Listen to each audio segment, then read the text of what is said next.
परब्रह्म सद्गुरु श्री स्वामी समर्थ महाराज यांच्या कृपेने आजची स्वामी समर्थ महाराजांची कथा। जय स्वामी समर्थ महाराज माझ्याकडून वधून घेते ते मी तुमच्यापुढे थोडक्यात सांगण्याचा प्रयत्न। सद्गुरु श्री स्वामी समर्थ महाराज की जय।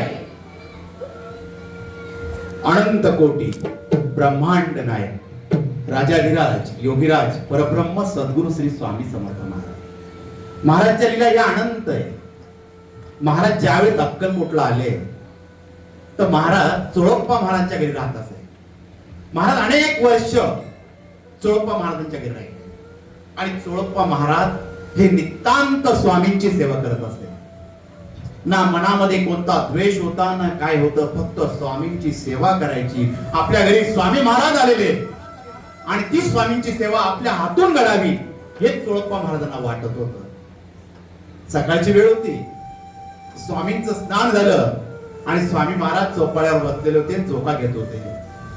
महाराजांनी त्या दिवशी चोळप्पा महाराजांच्या घरातला चांदीचा मुखोटा आपल्या हातामध्ये घेतलेला होता आणि घरामध्ये जे धान्य होतं ते धान्य त्यांनी त्या मुखोट्यामध्ये भरलं आणि त्याच्याबरोबर खेळत होते स्वामी महाराज। आणि महाराज त्यांचं भजन गात होते, शिव हर शंकर नमामि शंकर शिवशंकर शंभो, हे भवानी गिरिजा हे गिरिजापती भवानी शंकर शिवशंकर शंभो। महाराजांचे भजन चालू होतं आणि महाराज आपलं धान्यासोबत खेळत होते।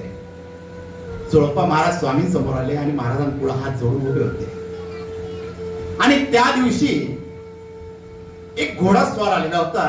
तो पांढर शुभ्र घोड्यावर बसलेला होता आणि चोळप्पा महाराजांच्या द्वाराजवळ आला आणि तो घोडा हालायलाच तयार नाही।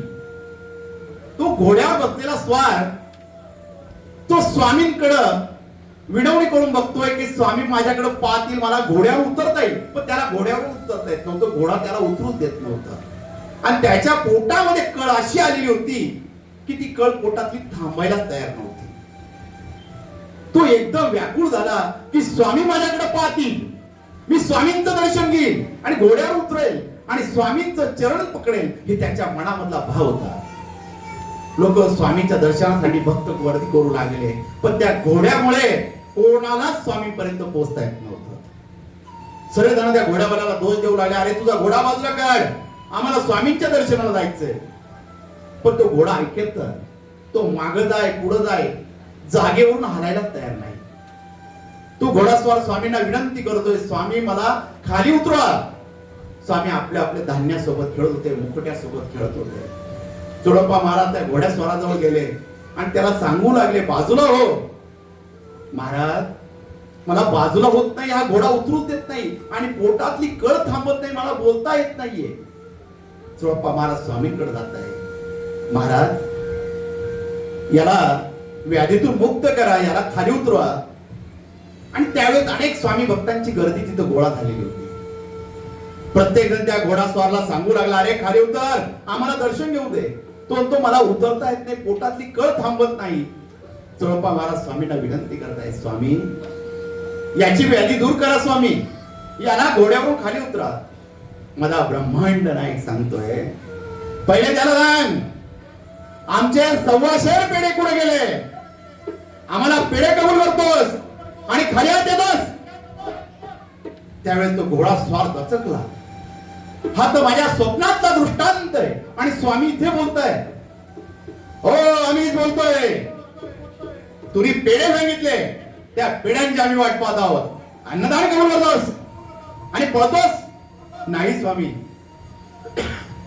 स्वामी आपले बोलत होते आणि सर्व भक्त मंडळी हे त्या घोडेस्वाराकडे ऐकण्याच्या मनस्थित होते। सर्व जण सांगू लागले, अरे काय झालं आम्हाला सांग। त्यावेळेस घोडास्वार आपला अनुभव सांगू लागला, मला पोटाची व्याधी आहे, ही पोटाची व्याधी दूरच होत नाही। अनेक वर्ष झाले मी सर्व वैद्यांकडे जातोय, अनेक वैद्यांना अनेक वेळेस मी पैसे दिले, पण माझी पोटाची व्याधी दूर होत नाहीये। ही व्याधी कधी दूर होईल म्हणून अनेक डॉक्टरांकडे गेलो, खर्च केला, भक्तांकडे गेलो, पण कुठेच फरक पडला नाही। त्यावेळी एका भक्ताने मला सांगितलं, तू नरसोबाच्या वाडीला जा, तिथं गुरुचरित्राचं पारायण कर आणि तुझं पारायण केल्यावर तुझी इच्छा पूर्ण होईल, तिथं तुला काही ना काही मार्गदर्शन लागेल। ही गोष्ट जेव्हा मी ऐकली तर माझा विश्वास हा देवावर नव्हता, हे थोतांड आहे, म्हणून मी त्या गोष्टीकडे दुर्लक्ष करायला लागलो. पण मनामध्ये आलं आपल्याला जर पोटाची व्याधी जर दूर करायची तर आपण गेलं पाहिजे. मी नरसोबाच्या वाडीला आलो, दर्शन केलं आणि महाराजांना विनंती केली, मी गुरुचरित्राचं पारायण करतोय, मला लवकर या व्याधीतून मुक्त करा. माझं पारायण सुरू झालं. जसं जसं मी पारायण वाचत होतो तसा तसा मला दत्त महिमा कळत होता, दत्त महाराजांची लीला कळत होती. मी दत्त महाराजांच्या अधीन होऊन गेलेलो होतो आणि दत्त महाराजांची सेवा करता करता मी केव्हा एकरूपून गेलोय मलाच समजलं नाही. गुरुचरित्राचं महत्व मला समजायला लागलेलं होतं. आणि त्या दिवशी मी नरसोबा वाडीला बसलेला असताना महाराजांना विनंती केली, महाराज मला जर तुम्ही दृष्टांत दिला तर मी समजेल या गुरुचरित्र पारायणामध्ये एक मोठी शक्ती आहे आणि तुमचं सत्व खरं आहे हे मी मनामध्ये समजेल, पण मला तुमचा दृष्टांत हवा. आणि त्या दिवशी रात्री मी झोपलो आणि स्वप्नामध्ये माझ्या साक्षात नरसिंह सरस्वती आले आणि त्यांनी सांगितलं, अरे अक्कलकोटला आहे, यतिराज म्हणून आम्ही प्रगट झालो आहोत, तिथे तुझ्या प्रश्नाचं उत्तर मिळेल. आम्ही अक्कलकोटवासी आहोत, तू तिथे, आम्ही तुला दर्शन देणार. आणि त्यावेळेस मी त्यांच्या पाया पडल्या महाराजांच्या आणि त्यांना सांगितलं, मी ज्यावेळेस अक्कलकोटला येईल 1.25 पेढे घेऊन येईल आणि अन्नदान अक्कलकोटला येऊन करेल. हा नवस मी स्वप्नामध्ये स्वामी महाराजांना केला. आणि ज्यावेळेस मला ओढ लागली स्वप्नाच्या दृष्टांताची, मी नरसोबा वाडीचं पूर्ण पारायण केलं, घरी गेलो आणि अक्कलकोटच्या दिशेने विसरून गेलो पेढे आणायचे. आणि इथे माझा घोडा थांबलेला आहे, तो थांबत नाही. त्यावेळेस एका जणांनी त्याच्याकडून पैसे घेतले, पेढे आणले.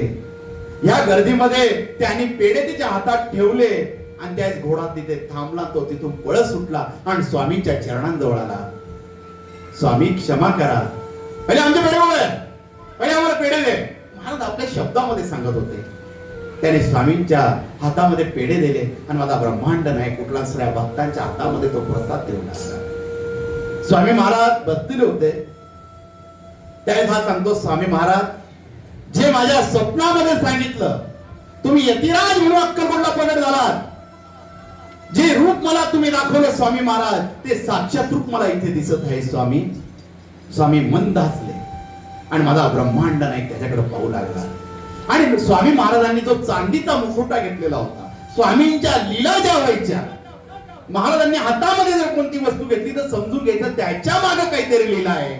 आणि त्यावेळेस स्वामींनी हातामध्ये चांदीचा जो मुकुटा घेतला होता तो फक्त ह्या भक्तासाठी घेतलेला होता.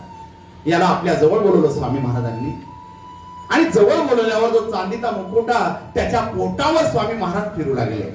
आणि ज्यावेळेस स्वामी महाराज त्याच्या पोटावर हा मुकुटा फिरत असताना एक पोटामध्ये सळसळती वीज गेली आणि पोट पूर्ण हलकं वाटू लागलं. जी व्याधी होती ती दूर झालेली होती. जसं जणू काही मला काही होतच नाही असं त्या घोडेस्वाराला जाणवू लागलेलं होतं. त्या ठिकाणी डोळ्यामध्ये अश्रू येत होते, स्वामींकडे बघत होता आणि माझा ब्रह्मांड नाही कटेवर हात ठेवून आशीर्वाद देत होता, देऊ नकोस, मी तुझ्या पाठीशी. श्री स्वामी श्री. ज्यावेळेस आपलं शुद्ध अंतर्गत